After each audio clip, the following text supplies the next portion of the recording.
I'm going to go through and talk about the conflicts in Southwest Asia that we discussed in class. We spent a lot of time talking about the Israel-Palestinian conflict, otherwise known as the Arab-Israeli conflict. The roots of this conflict go back thousands of years, but the more modern history of the conflict goes back to 1948.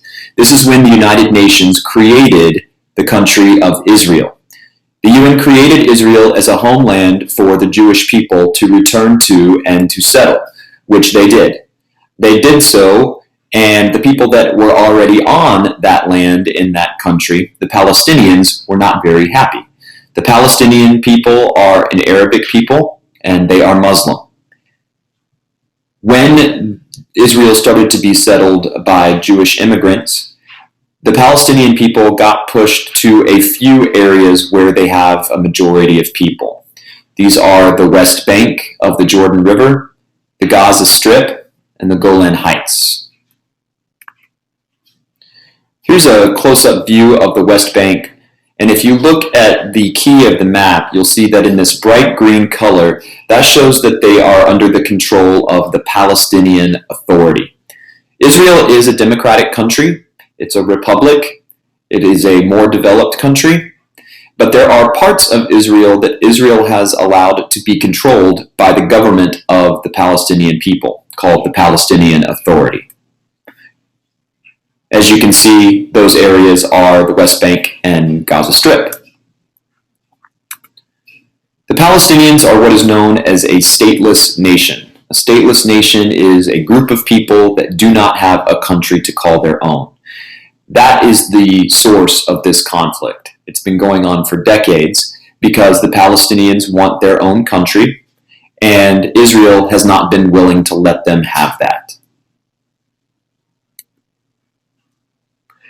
The next set of conflicts take place in Iraq. The first conflict was the first Gulf War, which happened in 1990. And this war happened when Iraq, led by Saddam Hussein, invaded Kuwait for control of their oil fields. The United States and several other countries, Great Britain, France, Saudi Arabia, all helped liberate Kuwait from Iraq. This was a very quick war. The second time the United States got involved in Iraq began in 2003. The United States invaded Iraq so they could take out Saddam Hussein, who was a dictator in Iraq who was doing some very mean and nasty things to his people. Saddam Hussein was found and captured, put on trial, and executed.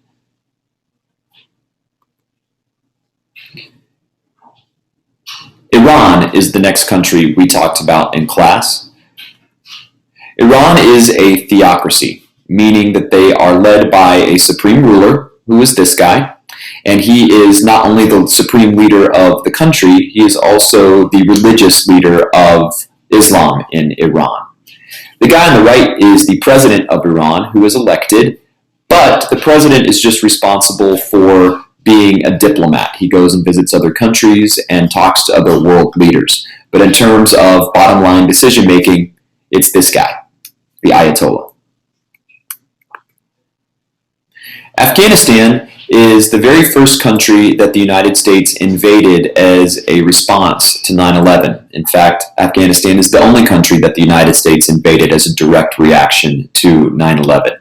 We invaded Afghanistan for two reasons. First reason was because the mastermind of 9/11, Osama bin Laden, was thought to be hiding out in Afghanistan.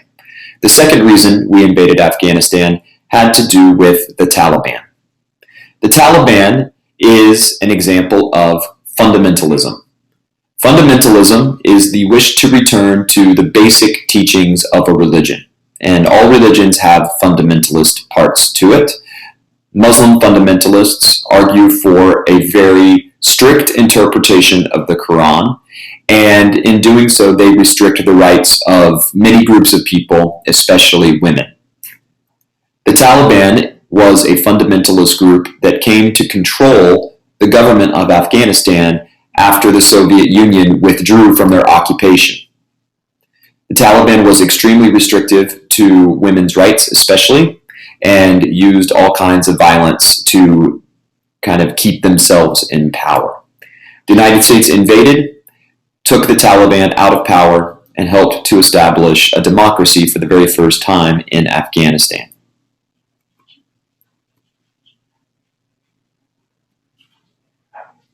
The final conflict we talked about had to do with an ethnic group of people called the Kurds. The Kurds are mainly in one area, but that one area spans 3 different countries. As you can see from the map, the majority of Kurds live in an area that encompasses Turkey, Iran, and Iraq. The Kurds are an example of a stateless nation. They are a group of people without a country. So they want to basically carve out areas from these 3 countries and to create a new country called Kurdistan.